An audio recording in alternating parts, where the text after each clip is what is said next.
It always started the same way.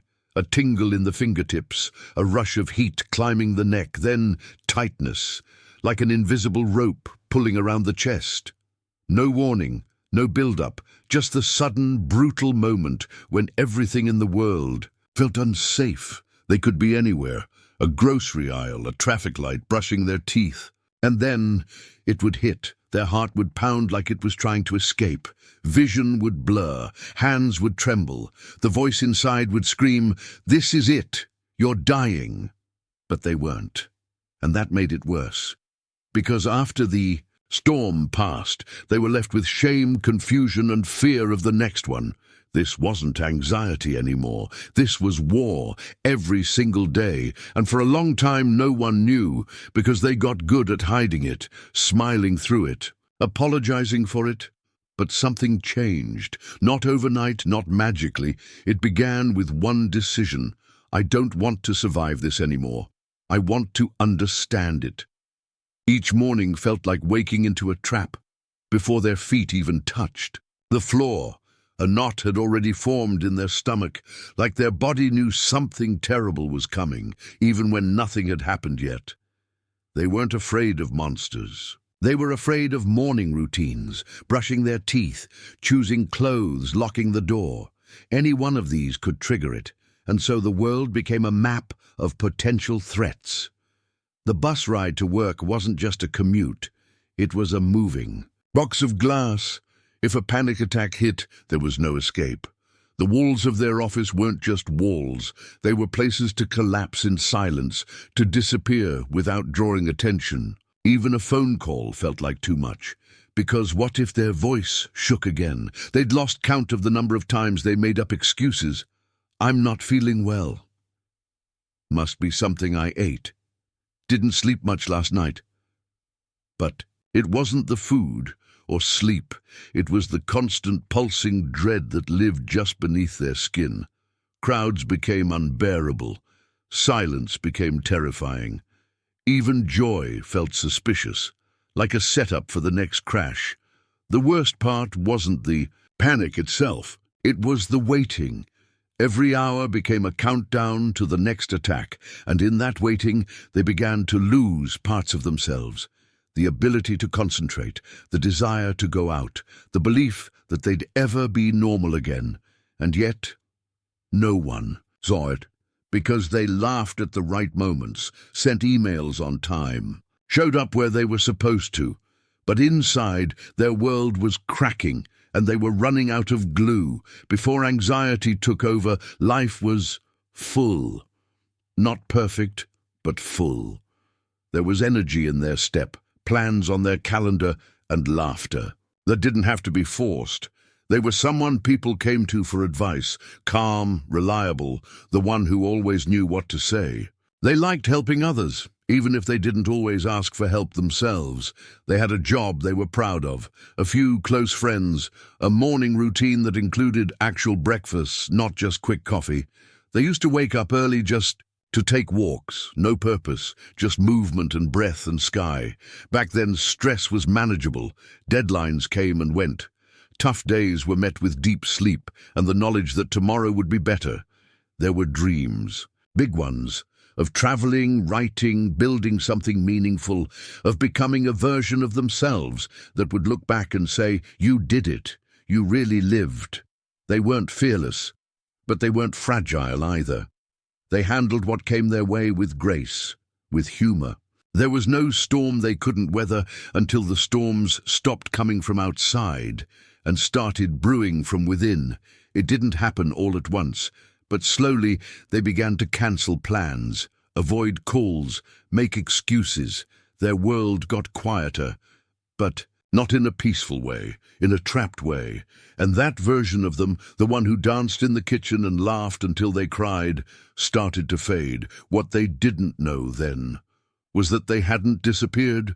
They were just waiting, buried under layers of fear, exhaustion, and silence, waiting to be remembered. It started with little things easy to ignore. They skipped a social event because they needed rest. They stayed late at work to avoid traffic. They turned their phone to silent, Not because of peace, but because every notification felt like a threat. No one noticed. And at first neither did they, but those little things became patterns, and those patterns became a spiral. Sleep grew thin. Their mind raced at night, replaying conversations, forecasting disasters. They'd stare at the ceiling for hours, their body exhausted but their brain refusing to rest. They began waking with a jolt, heart racing, skin damp, not from nightmares but from dread. And that dread followed them like a shadow. Eating became mechanical. They couldn't taste food anymore. They just chewed and swallowed, trying to quiet the nausea that never fully left. And work became survival. They weren't building anything anymore, just trying to keep the mask from slipping. Then came the first full panic attack. It happened in a coffee shop. A song was playing. The barista smiled, and suddenly it felt like the room was shrinking. Their hands tingled, vision tunneled, breath disappeared. They clutched the counter, trying to hold on to something. A stranger asked, "Are you okay?" They nodded, lied, paid, left, collapsed in their car and sobbed. That's when the fear of panic became worse than panic itself. Now everything felt dangerous. Driving, standing in line, even sitting still. Because the attacks had no pattern, no warning. They could come during a meeting, or in the middle of brushing their teeth. They began scanning every room for exits, every interaction for escape. They avoided elevators, trains, crowds, even friends. And the spiral tightened. They Googled symptoms for hours, read articles on heart attacks, carried water and chewing gum everywhere just in case. They rehearsed exit strategies in their head for everyday errands. Eventually, they stopped going out at all. They were trapped in a world made of their own thoughts. And the scariest part wasn't the fear itself. It was how normal it had begun to feel, like this was just life now, and maybe it always would be. There was no loud crash, no dramatic collapse, just a quiet, steady fading. Rock bottom didn't look like screaming or crying. It looked like sitting on the edge of the bathtub, fully clothed, staring at nothing for an hour. It looked like ignoring a dozen missed calls from friends who still cared, but didn't know how bad it had gotten. It looked like brushing their teeth at 2 p.m. because they finally had the strength to move. They weren't broken in pieces. They were dulled, like the world had lost its color.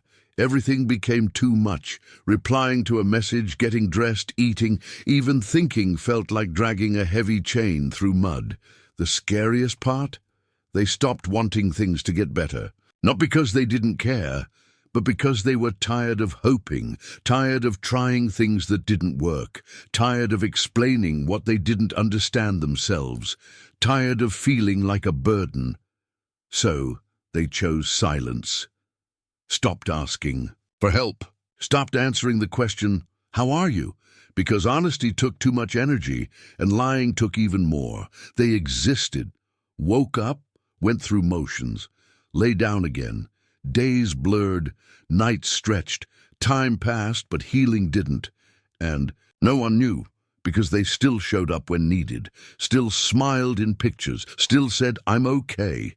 But deep down, they weren't living. They were enduring. Until one evening, after hours of staring at the ceiling, they whispered 4 words into the darkness.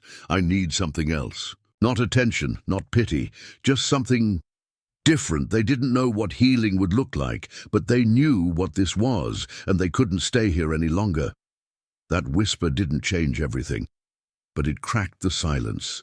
And that crack, however small, was where light would eventually get in. He didn't come with grand solutions or big promises. No flashy entrance, no magic words, just a quiet presence in a loud world. The first time they really noticed him was during a group video call. Everyone else was moving fast, talking over each other, pretending to be fine. But he paused. He looked directly at them and asked, not with pressure, but with genuine calm, "Hey, are you okay?" They almost lied, almost said, "Yeah, just tired." But something about his voice Soft, steady, made the truth feel safer. They shrugged. I've just been off lately. He didn't pry, didn't push. He just said, if you ever want to talk, I'll be here. No pressure. And then he moved on. Let the silence settle like a blanket, not a threat. He didn't ask again the next day or the next week. But he checked. In gently, a message here, a shared quote there, nothing forced, nothing performative, and slowly they felt something unfamiliar, seen, not fixed, not analyzed, just seen. That was the beginning. They didn't unload everything at once, but his presence, calm, constant, and without judgment, was the first safe space they'd felt in years. He didn't talk about healing. He just created room for it to begin, and sometimes that's all it takes. They wanted to trust him, they really did, but trust wasn't something they could just hand over anymore. So when he asked, want to go for a walk? They said no. When he texted, checking in, they waited hours to respond, sometimes not at all. When he offered quiet company, they turned away, not out of rudeness, but because fear had rewired their instincts. Every time someone got close, it triggered alarms. What if they see how broken you are? What if you depend on them and they leave? What if this hope turns into disappointment? They had built walls for protection, and now those same walls felt like a prison. So they pushed back, not with anger, but with withdrawal. They cancelled last minute, laughed off serious moments, pretended they were just busy or feeling better. Inside, they were still unraveling, but showing that felt impossible, and he didn't force it. He never guilted them, never said, why won't you let me in? He just stayed close, on the edges, in the background. A consistent heartbeat in a world of chaos. That quiet resistance, theirs and his, became a silent dance, one of fear and patience, of walls and waiting. And though they didn't know it yet, that resistance was the first step toward letting go. Most people faded after the first wall, after the cancelled plans, after the distant replies, after the uncomfortable silences. But he didn't. He showed up. Not loudly, not insistently, but consistently. Sometimes with a podcast recommendation, sometimes with a funny meme, sometimes with a message that just said, still here. If you ever want company. He wasn't trying to rescue them. He wasn't demanding progress. He wasn't waiting for a breakthrough. He was just there, like a lighthouse that didn't move, even when the ocean raged, and slowly that consistency did something the panic never could. It created a pause, a moment between breaths where their nervous system didn't scream, a flicker of safety. In a world that had felt like a trap, they began to respond, not always, not quickly. But they started to engage again, cautiously, curiously. One day they replied with, thanks for checking in. Today was rough, and he didn't try to fix it. He just said, I hear you. That was all. But it was enough, because sometimes healing doesn't begin with answers. It begins with being witnessed. And finally, they didn't feel so alone anymore. It didn't start with therapy, or medication, or a big transformation. It started with a notebook. The helper had mentioned it once, casually. Sometimes I write stuff down when my brain won't slow down. It helps. They didn't respond. But later that night, during another sleepless spiral, they remembered it. There was an old notebook in a drawer, half filled with lists and phone numbers. They opened it, and without knowing why, they wrote, I can't breathe, but I'm still here, that was all. Then the page closed, and they slept for the first time in days. The next night they wrote again, not a story, not a confession, just fragments. Why does it hit me out of nowhere? I'm tired of being scared. I miss who I used to be. Each sentence was like draining poison, not healing completely, but making space. Over the weeks, that notebook became a quiet companion.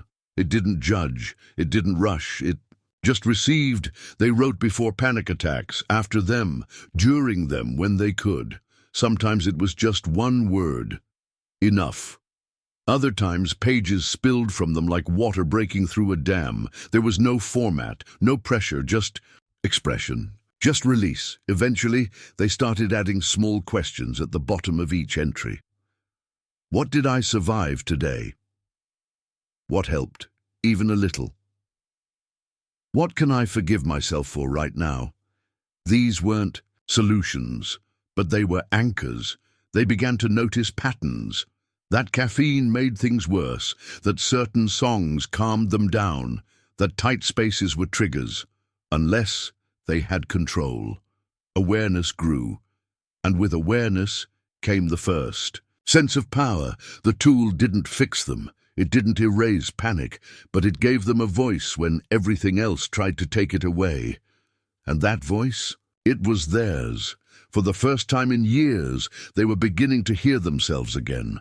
It happened on a Tuesday. Nothing dramatic, no big win, just something small. They woke up, heart pounding as usual, the edge of panic already creeping in.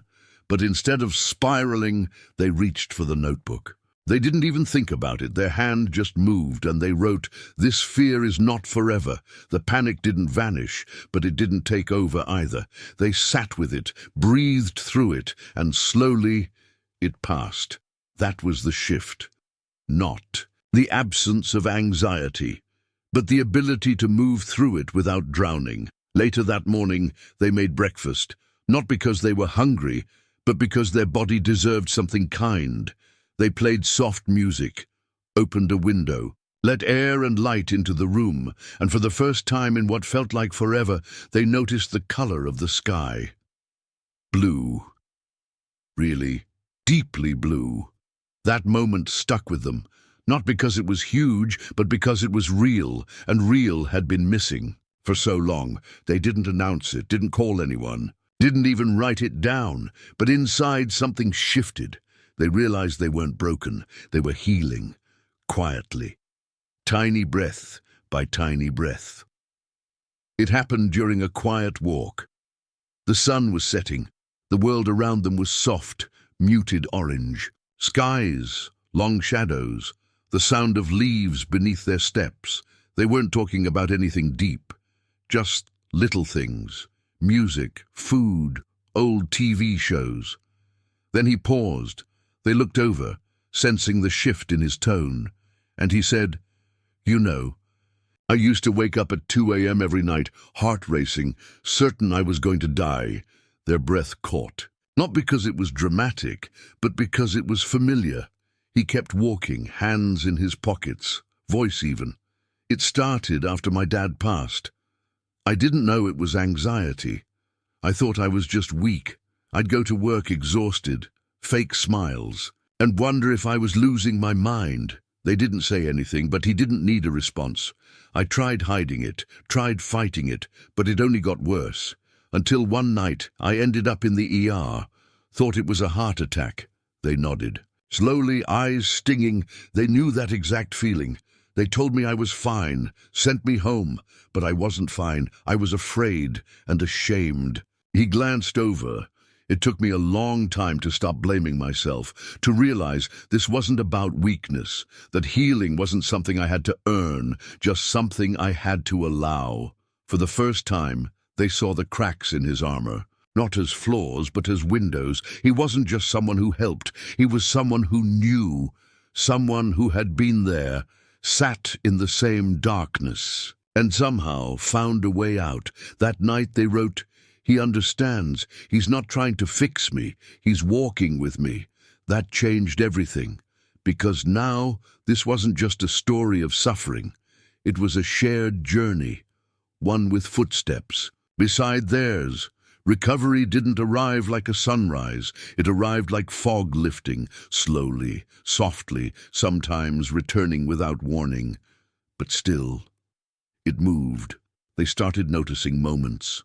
Small wins. A trip to the grocery store without a panic. A tack, answering a phone call instead of letting it ring out. Leaving the house just because they wanted to. These were victories. They began building gentle routines, morning stretches, 10 deep breaths before checking their phone. writing down 3 things they survived each day. Nothing rigid, just anchors in the chaos. Some days were better than others. There were mornings that started with courage and ended in a quiet breakdown, but instead of collapsing, they began pausing. Instead of saying, "I failed," they said, "I need rest." Instead of spiraling into shame, they leaned into self-compassion. They stopped fighting the panic and started meeting it. "I see you," they'd whisper, "but you're not the whole story." That changed everything. They tried new tools, box breathing, grounding techniques, even walking barefoot in the grass, just to feel the earth beneath them again, and slowly their body started to trust them again. The attacks didn't vanish, but they came less often, and when they did, they didn't feel like death. They felt like signals, messages, whispers asking to be heard. They learned to listen. Their helper remained nearby, still calm, still constant. But now they were the one taking the lead, trying, falling, trying again. They began saying yes to invitations, not all of them, but enough to feel the edges of joy returning. They even laughed, not politely, not to fit in, but real, belly-deep laughter, and in those moments they glimpsed the person they used to be, not as a memory, but as someone becoming real again. They weren't fixed, they were healing, and healing, they learned, isn't a finish line. It's a direction, a path made of small choices, quiet courage, and 100 new beginnings. They realized something important one morning. Healing wasn't happening to them. They were creating it, bit by bit, breath by breath, choice by choice. So they made a decision. This recovery wouldn't be passive. It would be intentional. They began designing a rhythm to their days, not strict, but supportive. They set gentle alarms to remind themselves to drink water, left sticky notes around the apartment with phrases like, "You've survived 100% of your worst days. Panic is not power, it's passing." They kept journaling but added reflection questions. What thought tried to trick me? Today, how did I respond differently than before? What would I tell someone I love who feels like this? They tracked triggers, not to obsess, but to understand. And with that understanding came strategy. They reduced screen time, especially before bed, curated their social feed to include calming content, and replaced doom scrolling with reading, music, or simply resting in silence. One of their biggest breakthroughs came during a walk. They paused beneath a tree, closed their eyes, and just stood still. No podcast, no escape, just presence. And in that stillness, they whispered, "I can do hard things." They began practicing body scans, lying down and bringing awareness to each part of their body, noticing tension, softening it, thanking it for holding on for so long. It wasn't always easy. Some days felt like backsliding. Old fears returned. Doubt crept in. But instead of punishing themselves, they leaned on routines they had built. They gave themselves permission to rest, permission to grieve lost time, permission to begin again, without shame. They created rescue rituals. Playlist for anxious moments, a scent that grounded them, a 4-step breath cycle they could do with their eyes closed. These weren't fancy, but they were theirs, crafted through effort, tested by time, anchored in their truth. For the first time in years, they didn't just believe healing was possible. They believed it was already in motion, not because someone saved them, but because they chose to show up again and again, with love, with patience, with strength. Peace didn't announce itself. It slipped in quietly, almost unnoticed. One day they realized they hadn't had a panic attack in weeks. Then they noticed mornings didn't feel like ambushes anymore, and nights weren't battles. They were rest.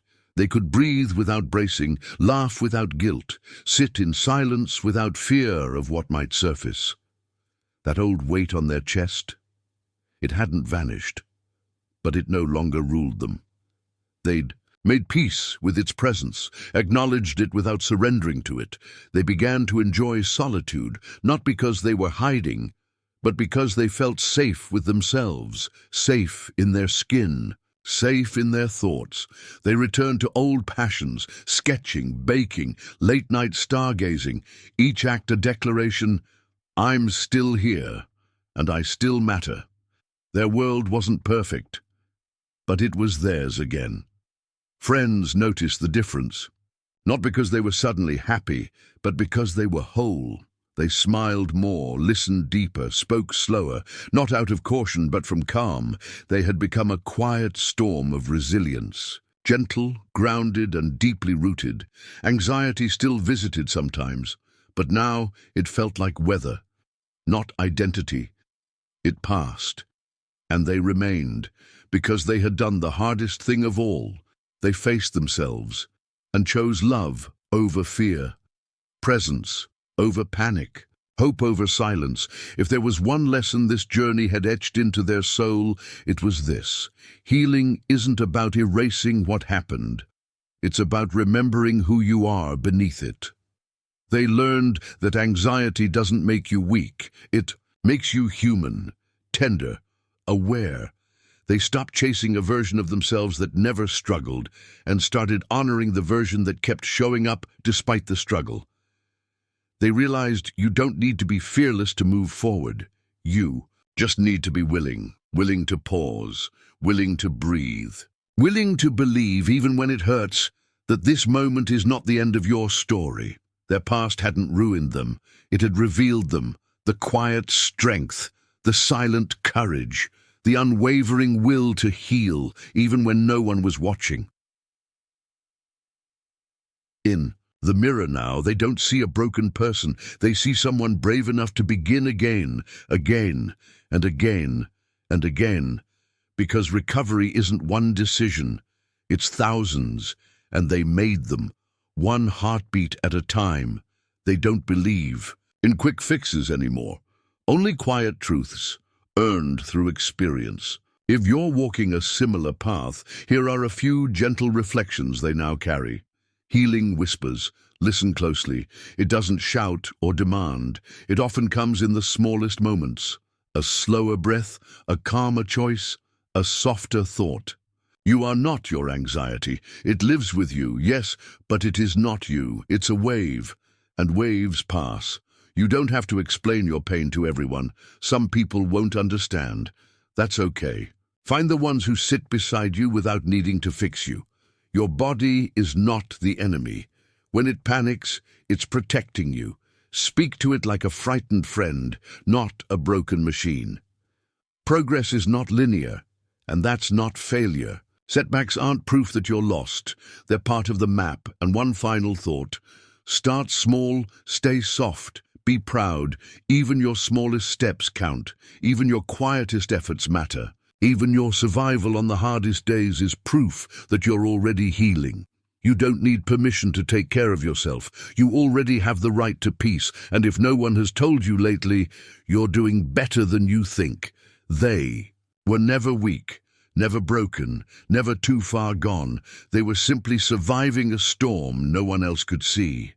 And through it all, they kept going, even when their chest felt heavy, even when mornings felt impossible, even when the silence screamed. Louder than words, they kept waking up, kept breathing, kept hoping, quietly, stubbornly, bravely, and now they're still here. Not because the fear is gone, but because they've made room for something bigger. Peace. Not perfect peace, but earned peace, the kind that comes after chaos, the kind that whispers, you made it through. And that whisper, it's not the end, it's the beginning of a life that doesn't just survive anxiety, but grows beyond it. If this story brought you comfort, give it a like, not for the algorithm, but for the quiet strength it represents. If you know someone living through silent battles, share it with love. Let them know they're not alone. Let them see what healing can look like: slow, imperfect, real. And if you'd like more stories like this, subscribe. There's another journey waiting, another voice, another moment of hope. Because sometimes The right words at the right time can feel like a hand reaching into the dark and saying, "Come with me, you're safe here." The next story is already on its way. Maybe it's the one you need most. Until then, be gentle, be patient, and keep going. You're not behind, you're becoming.